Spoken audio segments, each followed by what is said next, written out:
না যে ও নামটা কেউ পাতে লেয় নাই, তাহলে হোসেন নাম রাখা যায়, এজিদ নাম রাখা যায় না। মানে নামটি জলা জহর, নামে কোনো গুণ নাই। এমন একটা অন্যায় কাজ সে করেছে যে তার নামটা শুনতেও কষ্ট হয়। সেই এজিদ এবার বড় হচ্ছে। এজিদের খনুশ, এজিদের রাজ। একটা জঙ্গলে দুটো রাজা থাকবে না।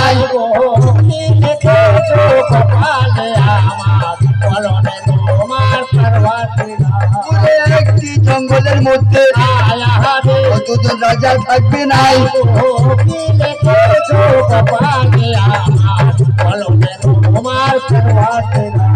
কহি বর্ণনা, ওই হাসান হুসেন থাকতে আমার রাজ চলবে না। বাবা কে জানাবো, যে কোনো কৌশল করে ওদিকে আমি মারবো। বাবা তার কারণ ওরাই তোমার রাস্তার বাধা, ওরা তোমাকে বাধা দিচ্ছে। হয় হাসান হুসেন দুনিয়ায় থাকবে, না আমি মাবের বেটা আমি এজিদ থাকবো। মারওয়ান আমার মুখ চাও, কিভাবে নবীর নাতি দিকে আমি মারবো, ওই একটি পরামর্শ দাও।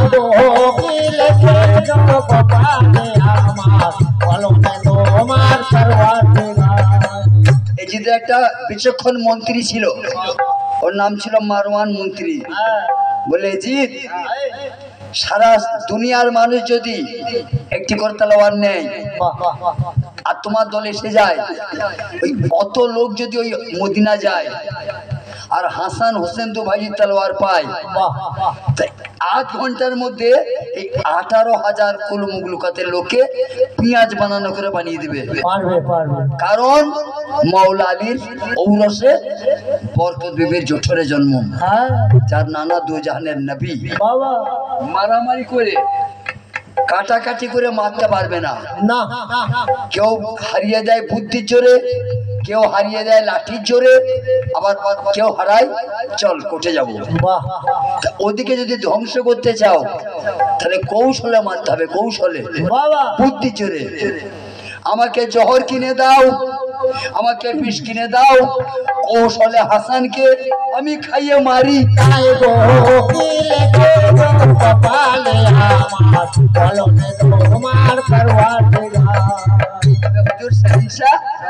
কথাই বলে একা না বোকা, একা কোনো কাজে সুফল হয় না।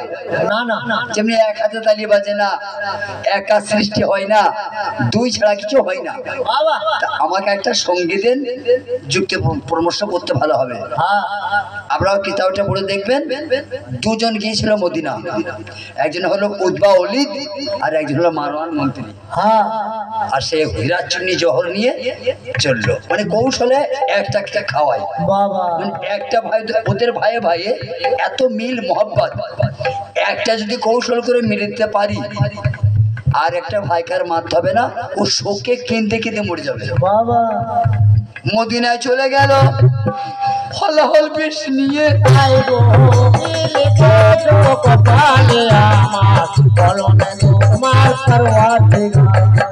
এখন অবধি যারা বসে আছেন, আমরা পাঞ্জাতনকে দেখেছি? দেখি নাই। কোরআনে হাদিসে জ্ঞানীদের মুখে শুনে আমরা বিশ্বাস করি। মোহাম্মদের নাম শুনে আমরা চুমা খাই না মা? এবার আমরা বসে বিচার করেন যে সেই দেশের লোক কেমন ছিল। আমরা দেখি নাই, তাই আমাদের এত ভক্তি। আর তারা দেখার পরেও তাদের মাথায় চোট মেরেছে, তাদের মাথায় কুঠার মেরেছে। এই মানুষগুলা কেমন? মানুষে মানুষে কত তফাৎ দেখুন।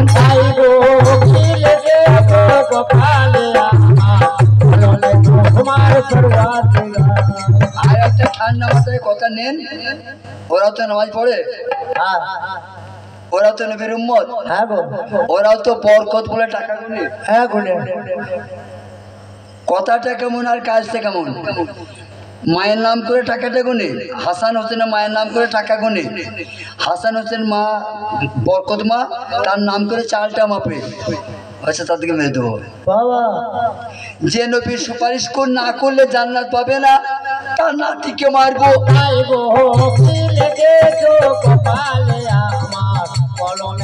তোমার পরওয়ারদিগার। মারওয়ান, আজ তো 7 দিন আমরা এসেছি দামাস্কা থেকে মদিনা। হ্যাঁ 7 দিনের মধ্যে আমরা কোনো কাজ হাসিল করতে পারলাম না। না না কেন পাচ্ছি না জানো? পুরুষের দ্বারা কাজ কম হয়, হ্যাঁ মেয়েদের দ্বারা কাজ বেশি হয়। বেশি হয়।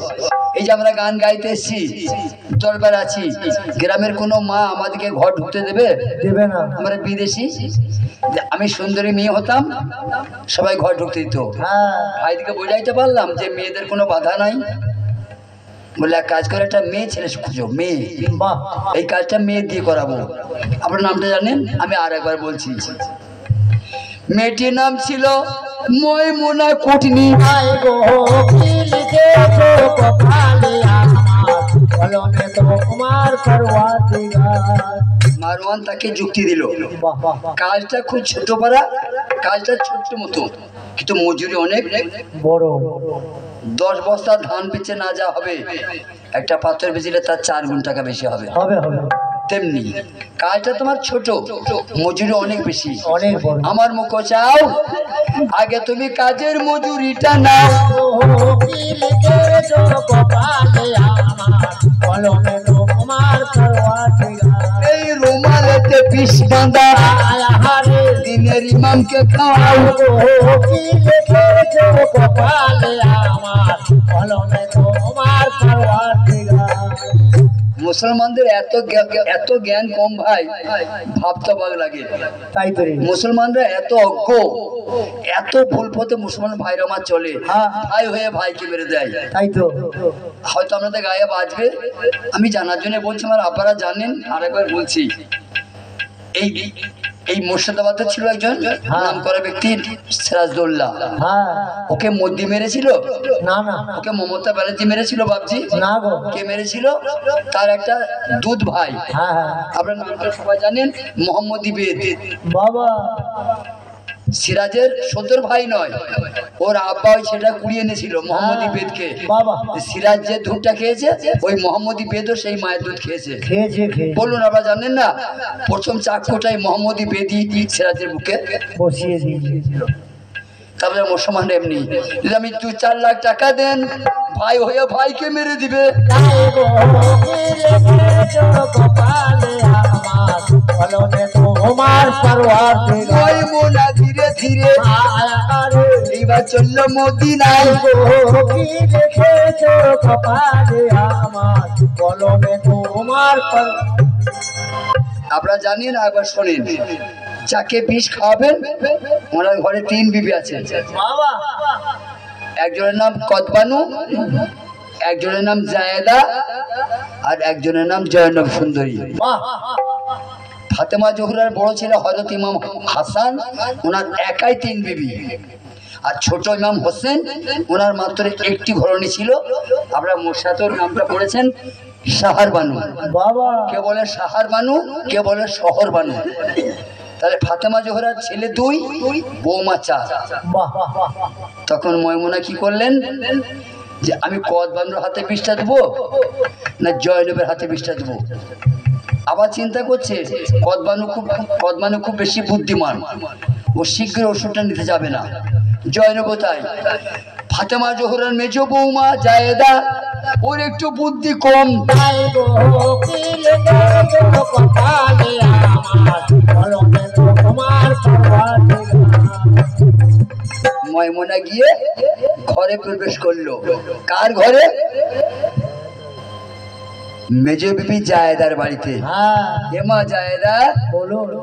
তোমার দুঃখ দেখে আমার কলিজা ফেটে যাচ্ছে। তাই গো কি লিখেছো কপালে আমার, কলমে তোমার পরওয়ারদিগার। তোরা মেয়ে ছেলে তো বুদ্ধি মোটা, বুঝতে পারছিস না মা গো। একটা লোক 3টে মেয়েকে বিয়ে করেছে। হলেই বা নবীর নাতি, হ্যাঁ হলেই বা বরকত মায়ের বেটা। একটা মেয়ে অতগুলা বিয়ে করবে? না না তো একটা লোক যদি 3-4টে মেয়েকে বিয়ে করে, কোনো মেয়ে জান ভরবে? না। কতক্ষণ দেখতে পাবি? আমার কথা শোন, এই যে আমি ওষুধ এনেছি, ওষুধ। বাবা এর আগে একজন নবী ছিল, হ্যাঁ তার নাম ইব্রাহিম নবী। আচ্ছা সেই ইব্রাহিম নবী দুটো মেয়েকে বিয়ে করেছিল, হ্যাঁ। একটা বিভিন্ন হাজেরা, একটা বিভিন্ন সারা। ও সতীনের সাথে বনিবনত হয় নাই, ইব্রাহিম নবী হাজেরাকে বনবাস দিয়েছিল। সতীনে যাওয়া তুই জানিস না, তাই ধরে আমার কথা লাও। এ দেখো ওষুধ আছে, তোমার স্বামীকে খাওয়াও।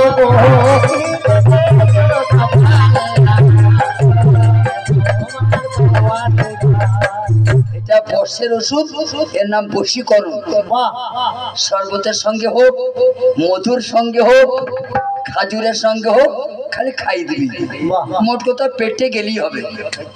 আচ্ছা দেখবি যখন ওষুধটা খাই দিবি না, তো যে দুটো সতীন আছে হ্যাঁ ওদের বাড়ি আর যাবেই না, কি এমনকি ওদের আর মুখ দেখবে না। বাবা আর মেয়ে ছেলেদের বড্ড ওদের স্বামীর লোক। তাই গো কি লেগেছো কপালে তোমার পরবর্তী এই দেখেন, যত মারা হয়তো রাগ করছেন না, এই যত ভুল কাজগুলা ওই মাদের দ্বারাই হয়। আমি প্রথম ভুলটা দেখাইলাম, গন্ধমটা হাওয়া ছেড়েছিল, মা হাওয়া। এই দেখেন ময়মুনা, এখানে মেয়ে, আবার বিষটা ঘুরছে, এখানে মেয়ে। হ্যাঁ কেউ বলেছে খাজুরের সঙ্গে, কেউ বলেছে মধুর সঙ্গে, কেউ বলেছে সরাইয়ের পানিতে। বাহ তিনটেই বললাম যাতে তর্কটা না হয়। আমি বলছি যেমন করেই খাওয়া, পেটে বিষটা গেছে তো, হ্যাঁ বিষ খেয়ে মরেছে তো। হ্যাঁ সেই তারিখে জায়দা বিবি সুরাইয়ের পানিতে জহর ঘুরে দিল। রাসূলুল্লাহর নাতি হযরত হাসান আমার মেজেবের বাড়িতে গেল, মধুর সুরে ফাতেমা জোহরার কলিজার টুকরা জায়দাকে ডাকতে লাগলো। শহরের কণ্ঠের আওয়াজ শুনতে পাই, দৌড়তে দৌড়তে এসে জায়দা বিবি সৈয়দের জন্য দরজা খুলে দেয়।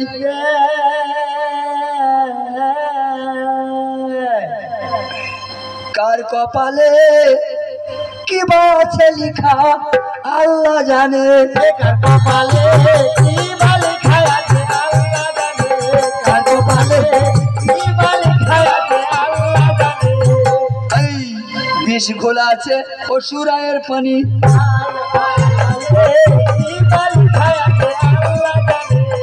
জায়দা মনে করেছে এটা বর্ষের ওষুধ।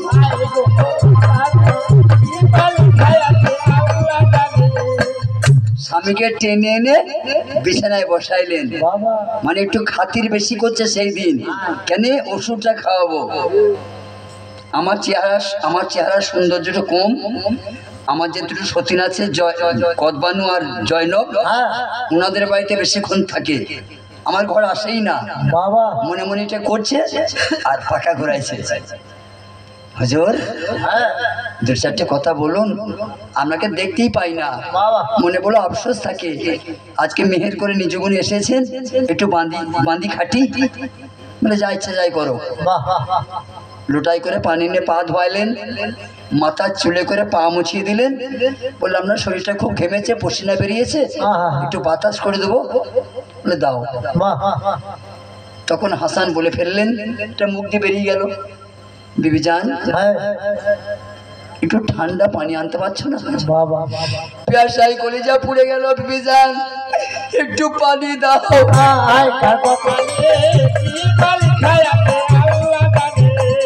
হযরত আপনি হুকুমটা দিচ্ছেন না বলে আমি ভয় আনতে পারছি না, আমি তৈরি করে রেখে দিয়েছি, শরবত গুলা মজুদ আছে হযরত, এবার আমি নিয়ে আসছি।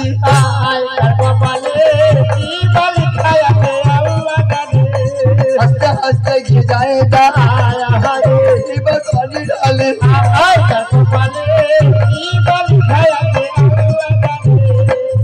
আমি তো মদিনার লোক নেই বাবা, আর বইটা আমি বসি না, ওটা বাজারে পাওয়া যায়, আপনারা কিনলেও কিনতে পারেন। দিয়ে ওইটা পড়ে আমি মুখস্থ করে আমি গান গিয়ে শোনাচ্ছি বাবা আপনাদের জন্য গান বেটিরা ভাইরা আমার আপনাদের জন্য গান আমার এটা জীবিকা বিশাল এই আজকে আপনাদের গান শেষ হয়ে যাবে কিন্তু আমার শেষ না প্রতি রাত আমাকে চিৎকার করতে হয় কালকে বাঁকুড়া জেলায় যাবো গান গাইতে বাবা আর এটা আমার পেশা এটা আমার ব্যবসা বাহ জায়দা বিবি এক জামবাটি পানি ঢেলেছে রে আয় কার কপালে কি বলি খায়াতে আল্লাহ জানে ও এক জামবাটি পানি আয় হারে জায়দা ঢেলেছে রে আয় কার কপালে কি বলি খায়াতে আল্লাহ জানে দাদা নেন পানিটা বাবা এইখানটা খেয়াল করুন একবার এইখানটায় যত মজা একবার হযরত হাসান জামবাটির দিকে তাকিয়ে দেখলেন না যত রক্ত আছে না পুঁজ আছে না সাদা পানি আছে না শরবত আছে বাহ কেন দেখলেন না তিনি জানতেন যে আমার বিবিরা আমার সঙ্গে বিশ্বাসঘাতকতা করবে না করবে না তার কারণ চরম বিশ্বাস করতেন বাহ বাহ মানে 100% বিশ্বাস করতেন যে আমার বিবিরা আমার ক্ষতি করতে পারে না আরে না আর একটু আদরটা বেশি করেছে জায়দা উনি খুশিতে মাতরা হয়ে গেছে জামবাটিটা নিল কারণ শুনবেন জামবাটিটা নিয়ে হাসান বিবির মুখের দিকে তাকিয়েছিল অপ্রাণের জায়দা বিবি তোমার হাতের পানি না খেলে আমার পিয়াস মেটে না গো তাই তো তোমার ঘরে এলাম তুমি বুঝতে পারছো নাই এখন কিতাবে যা লেখা আছে আমি বলছি মা গো শরবত খাবার সময় হাসানের বিসমিল্লাহ বলতে মনে নাই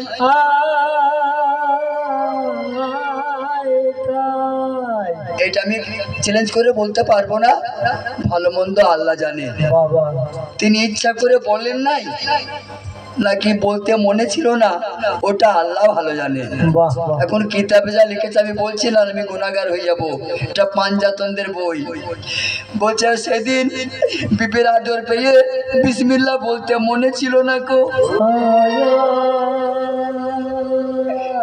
বড্ড প্যাস লেগেছিল মা গো এক চমকেই পানি খেয়ে নিল সেই জহর মাখানো পানি যখন পেটেতে পড়িল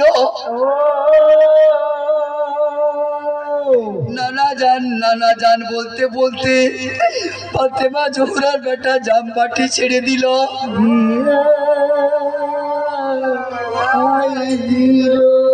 কি করিতে কি করিলে গো জায়গা কি বিপদ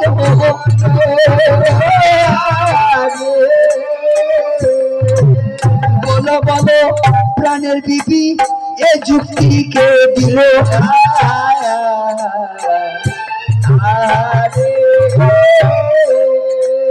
চলে গেল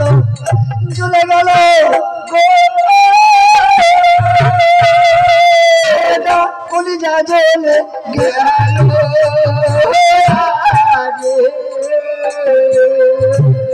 এমন সময় মা জননী কোথায় রহিল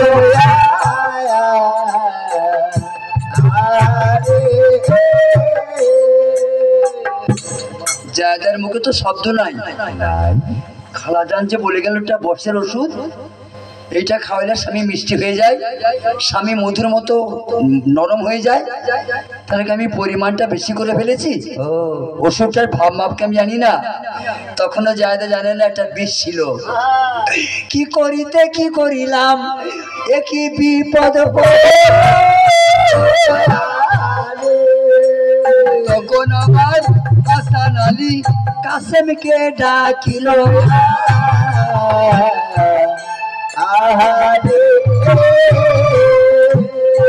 কাসেম এক ফোঁটা দেরি করো না আমার কথা শোনো আমার কথা মানো নাহলে আমার আশা পূরণ হবে না কাসেম তাড়াতাড়ি যাও রে বেটা ভাইকে ডেকে এমন সময় কোথায় রইল প্রাণের ভাই হোসেন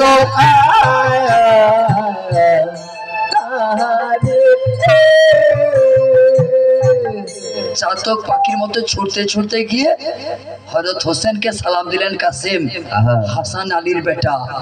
চাচা কি হলো বাবা? এক ফুটা দেরি করেন না, যদি এক ফুটা দেরি করেন তাহলে আপনার ভাইয়ের সঙ্গে আপনার মোলাকাত হবে না। হবে না? কাসেম কি হয়েছে বলো বেটা, কি হলো?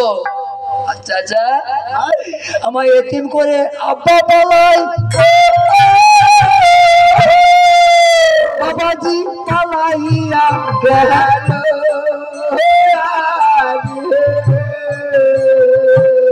তোমার বড় ভাই জহর খেয়েছে, শিগগিরি করে চলো।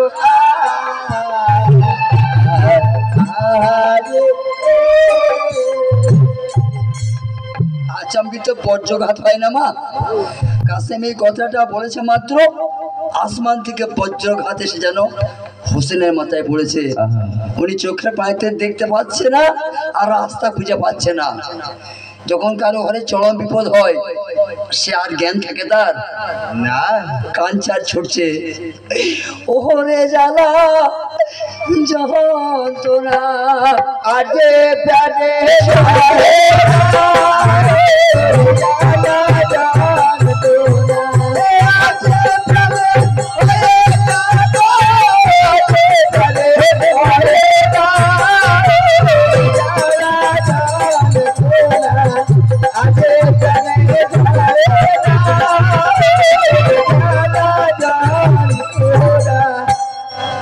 আমার আকায়ে মাওলা তাজদারে মদিনা 14টা মেয়েকে বিয়ে করেছিলেন।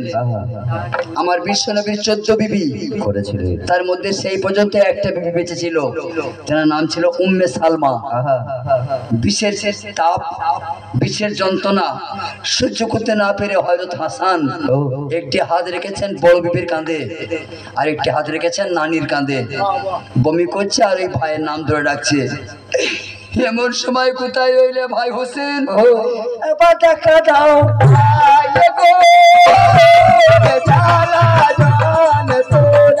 এমন সময় হোসেন আমার ভাইয়ের কাছে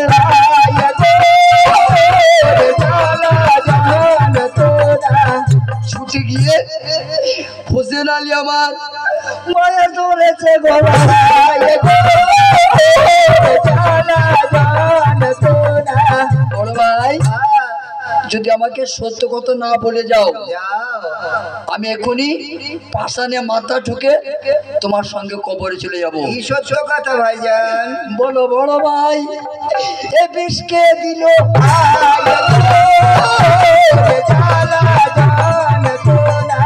রাজি কথা খুলে কার কাছে তুমি এত বড় অপরাধ করেছিলে?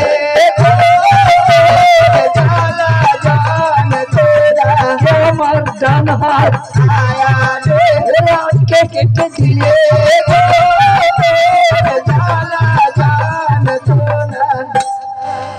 বিষ খেয়েছেন, বমি হচ্ছে, ভেতরটা পুড়িয়ে কয়লা হয়ে গলে মুখ দিয়ে বমির সঙ্গে উঠে আসছে। তারপরও হাসান বলছে হোসেন ধৈর্য ধরো, সবুর করো, আল্লাহ একবার করে তার বান্দাদেরকে মুসিবত পাঠায়। কেন জানো? ইমানের পরীক্ষার জন্য, যে আমার বান্দা কতটা সইতে পারে।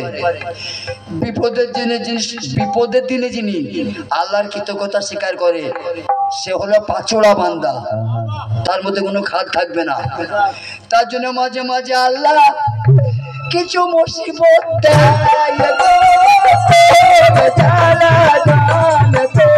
সবুর জানা করতে পারে নাম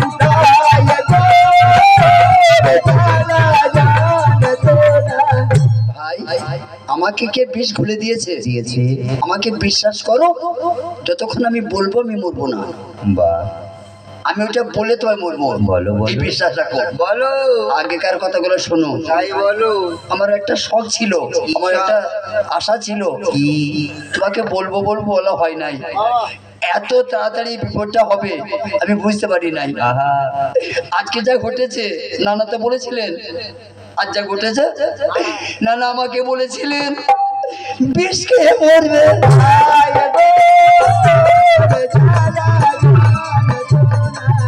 যেটা ঘুরতেছে নতুন কিছু না, তবে একটা কথা শোনো, ওই আশাটা তুমি পূরণ করে দিও। আমার বড় শখ ছিল তোমার বেটি সাকিনা আর আমার বেটা কাসেম আমি বিয়ে দিয়ে দু চোখ ভরে দেখে নয়ন জোড়াবো। শয়তানে চক্রান্ত করে আমাকে জ্বর খাইয়ে দিলে, এই আশাটা আবার পূর্ণ হলো না।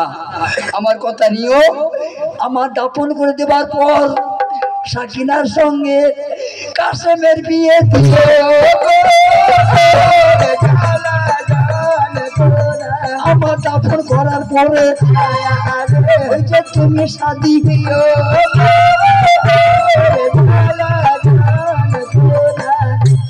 আর এক নাম্বার কথা হলো, এই বিশ্ব দুনিয়া থেকে কুল কায়নাত থেকে যদি তোমাকে দাওয়াত কেউ পাঠায়, এই আমার কথাটা মনে রাখবে, কখনো কারো চক্রান্তে পড়ে এই সোনার মদিনা ছেড়ে নানার রাউজা ছেড়ে কোথাও বেড়াতে যাবে না, সে যেই কে বলো। 3 নাম্বার, তোমার মেজো ভাবিকে হবে ডাকো। 1 নম্বরে সাকিনার বিয়ে, 2 নম্বরে মদিনা ছেড়ে কোথাও বেড়াতে যাবে না, 3 নম্বরে তোমার ভাবিজান জায়েদাকে ডাকো। সেই তারিখে জায়েদা স্বামীর সম্মুখে এলো। এত বেশ জহরে কেটছে চলি যা, মাথা তুলতে পারছে না গো। তবু বড় কষ্ট করে হাসান আমার জায়েদার মুখের দিকে তাকিয়ে দেখলো। ও প্রাণের জায়েদা, আজ 20 বছর তোমাকে বিয়ে করে এনেছে এই ঘরে গো, জ্ঞানে অজ্ঞানে কত অন্যায় করেছো, একদিন ধমক মারি নাই কো। ও প্রাণের জায়েদা, সত্য করে বলো বিবি, আমার কি দোষ তুমি পেলে?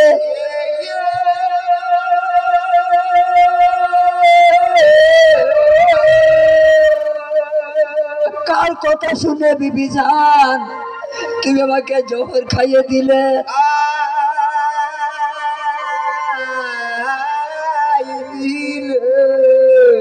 হুজুর, মারতে হয়তো মারুন, কাটতে হয়তো কাটুন, আর আপনি বেঁচে থাকতে আপনার রুহ কবজ হওয়ার আগে আমাকে পুড়িয়ে দিয়ে যান। আমি যা করেছি আমি নিজের দ্বারা করি নাই। তাই কি বলছে? ও দুঃখিনী মাগো, হে দুঃখ সইব কতকাল,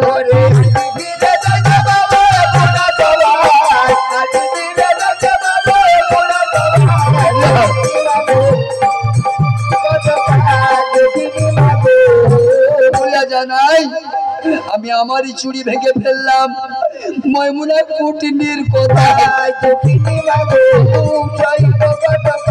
আমার হাতে চুড়ি ভেঙে ফেললাম ময়মুনা কুটিনির কথা। ওগো মদিনার মুমিন মুমিনা, কখনো পরের কথা, কখনো কোনো কাল সাপের কথা, কখনো কোনো কুটির কথা তোমরা ঘরে ভরো না। ভাই, তুমি আমি নানার কাছে শুনেছিলাম না কি আমি দুনিয়া ছাড়বো জহর খেয়ে, আর তুমি দুনিয়া ছাড়বে কারবালায় শহীদ হবে। এখানে কাউকে দায়ী করো না। তাহলে আমি আসি, এই কাজ দিনটা তুমি করবে। মালিকুল মাউত দাঁড়িয়েছিল, এবার ইজাজত দেয়। ওরে পাকে রুহ কবুল হলো আল্লাহর দরগায়, দুঃখিনী মাগো আয় হাসান, আয় হাসান, মদিনাবাসী কাঁদে ভাই, দুঃখিনী মাগো। আর কিছু করার আছে? নেই, যেতে তোমাকে হবে। বিশ্ব নবীর উপরে কেউ আছে? নেই, তেনাকেও মতের স্বাদ চাকতে দিয়েছে। মরণকে ভয় পেও না। শরীর তো লোকরা ভয় করতেই পারে, কেউ তরিকতের ভাই যারা, মসজিদের গোলাম যারা, তারা যদি ভয় করে তাহলে তো বায়াত হওয়া হয় নাই। মরণের আর এক নাম ওমা নতুন হওয়া। মরণের আর এক নাম আমার নতুন হওয়া খাই দক্ষিণী মাগো উচ্চারিত গতকাল। সাপে খোলস ছাড়ে আমরা দেখতে পাই, এই সাপের খোলসে তাহলে সাপটা মরে গেছে না গো, খোলসটা ছেড়ে দিয়েছে। তাই এই আত্মা এই জামাটা পাল্টায়। এই যে আমি জামাটা গায়ে দিয়েছি, ছিঁড়ে যাবে যখন জামাটা পাল্টাবো, আমি আমাকে পাল্টাবো না তার শরীরের জামা। আমার আত্মার জামা হলো আমার এই শরীরটা। আই দক্ষিণী মাগো উচ্চারিত গতকাল। তামাম মদিনাবাসী এই বাত আপন করিয়ে দেয়। আই দক্ষিণী মাগো উচ্চারিত গতকাল। আমার মা বেটিরা, আমার বাপ চাচারা, আমার সদ্যীয় ভাইরা, তোর কোন বাবার দোয়া নিয়ে আমি আজকের মতো ইতি টানলাম। এটা 7 রাতের পালা। এতে